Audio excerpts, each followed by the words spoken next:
Kuruthi is a Malayalam thriller containing a colorful cast of characters which blurs and breaks down the larger socio-economic troubles of the nation into a 2-hour riveting home invasion tale.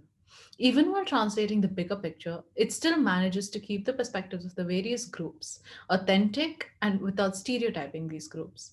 All of the perspectives of the characters are laid out without the film itself taking a side.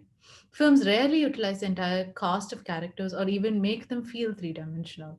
However, this one manages to do both to its maximum while keeping the central conflict as the focus throughout. Now, let's dive deeper into the minds of the characters. Warning, spoilers ahead. The core cast has 7 major characters. The movie starts off with a landslide which causes massive devastation to a village in Kerala.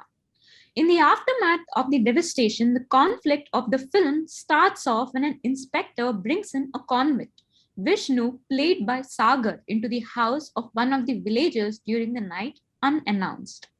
Vishnu murders a shopkeeper and claims to have committed the crime only in a fit of rage in response to his community's temple being desecrated by the shopkeeper's community.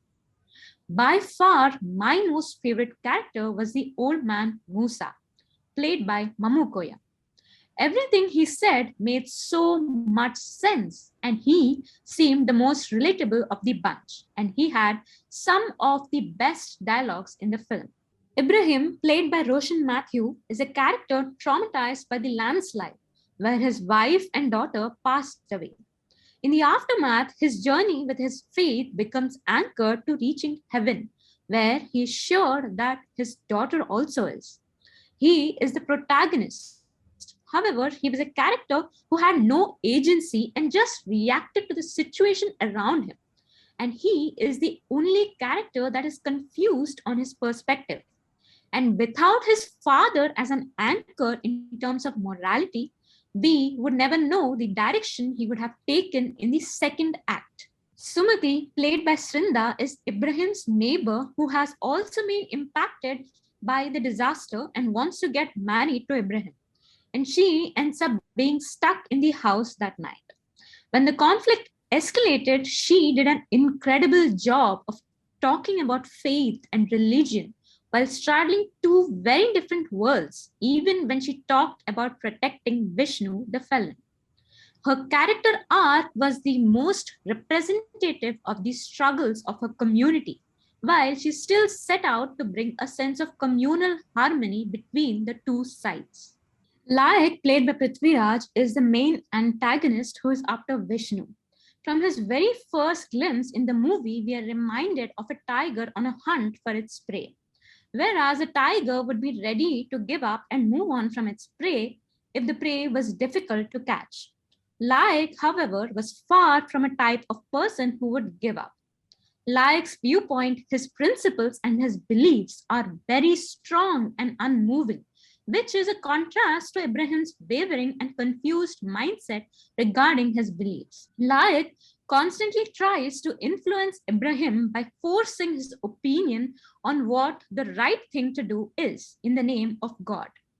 Ibrahim considers and observes Laik's opinion but eventually acts towards a direction of love rather than hate, thereby following his father's footsteps instead. In direct contrast to that, we have Rasul, played by Naslin, who is Ibrahim's younger brother. The seeds of pseudo-radicalism takes hold of Rasul much earlier in the movie, and we can see the character carry the torch of Laik in the end.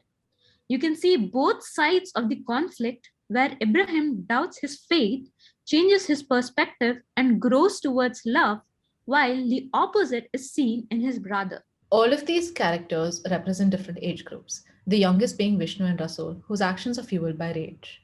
Whereas the older generation, that is Musa's generation, is wiser and more experienced and is therefore aware of the consequences of hatred and anger. Between these two generations, we have Sumati, Ibrahim, and Laik. The divergence of their perspectives is evident from the way Ibrahim and Laik talk about their fathers. In the case of Laik, who sees his father as being a coward, is an aggressive person from the get go. This is also reflected in Russell, who is shown to have the same views as Laik at the start of the movie. This dichotomy is wrapped up neatly when the film ends on a bridge where Rasul and Vishnu stand face to face.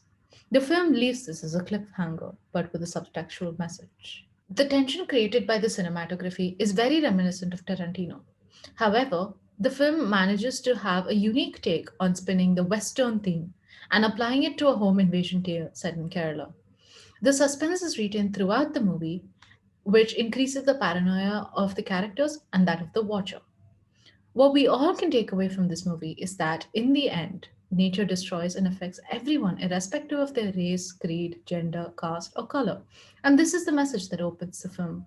The hatred inherent in these divisions of society blinds the people to the bigger problems out there.